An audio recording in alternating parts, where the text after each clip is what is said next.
Bonjour à toutes et tous. Aujourd'hui, un seul point. La marche du 16 octobre à Paris.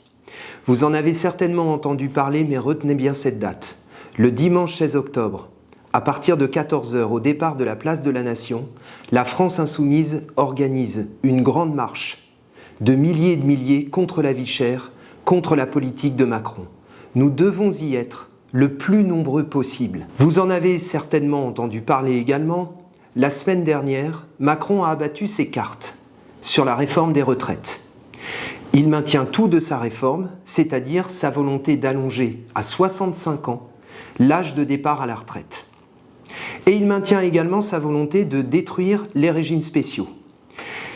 Il entend donc mettre sur la table un projet de loi qui sera examiné d'ici décembre ou janvier prochain. Travailler plus pour mourir mieux, c'est non. On n'acceptera jamais. Et nous ne sommes pas seuls à ne pas accepter.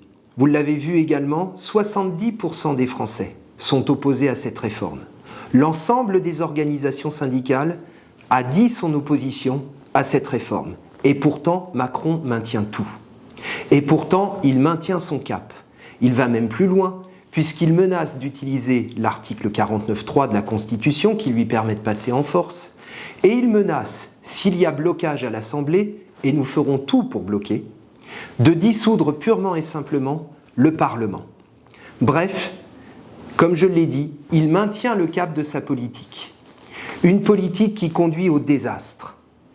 À l'hôpital, dans l'école, chez les jeunes, c'est le désastre. Il est déjà là. Et je ne parle pas de la situation de millions et de millions qui sont pris à la gorge aujourd'hui même par l'inflation et par l'explosion des prix. Une dame me disait l'autre jour sur le marché de Livry-Gargan, c'est simple, je dois choisir entre payer mes factures ou manger. Cette situation ne peut plus durer. Et pourtant, Macron a l'intention de continuer encore et encore sa politique envers et contre tout, et contre le pays, contre la volonté de l'immense majorité. Alors il s'agit aujourd'hui de dire stop, ça suffit. Bien évidemment, au moment où nous parlons, reprennent les travaux à l'Assemblée nationale, ils reprennent aujourd'hui même, et ils reprennent sur un sujet précis, qui est celui de l'assurance chômage. Vous savez que Macron a l'intention de faire passer une réforme destructrice de l'assurance chômage. Nous allons nous battre, comme nous l'avons fait tout l'été, contre l'ensemble de ces plans, contre l'ensemble de ces réformes. Mais nous savons aussi, parce que nous avons retenu les leçons de ce qui s'est passé cet été, qu'une bataille acharnée à l'Assemblée nationale ne suffit pas. Car que s'est-il passé cet été? L'ensemble des réformes que nous avons combattues comme des chiens, avec acharnement, l'ensemble de ces réformes est passé. Parce que les macronistes se sont entendus avec la droite et avec le Rassemblement national. Donc, une bataille pied à pied à l'Assemblée nationale, nous le savons, ne suffiront pas. Il s'agit donc également de se battre sur le terrain, de mobiliser des milliers et des milliers pour dire « stop, cette politique doit s'arrêter ». L'aspiration aujourd'hui à ce que cette politique s'arrête s'exprime de plus en plus, elle s'exprime notamment sur le terrain des grèves. Nous le voyons en ce moment dans toute une série de secteurs. Les salariés dans plusieurs entreprises décident la grève parce qu'ils n'en peuvent plus.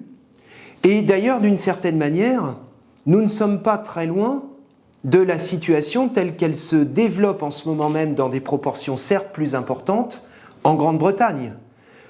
En Grande-Bretagne, les postiers, les cheminots annoncent des grèves qui sont massivement suivies parce qu'eux aussi sont pris à la gorge pour les mêmes raisons, par l'inflation et par l'envolée des prix.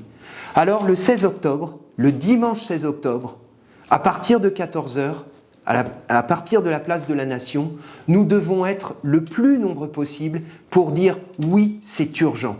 Il faut augmenter les salaires, il faut augmenter les retraites et le SMIC, il faut le blocage des prix, le gel des loyers.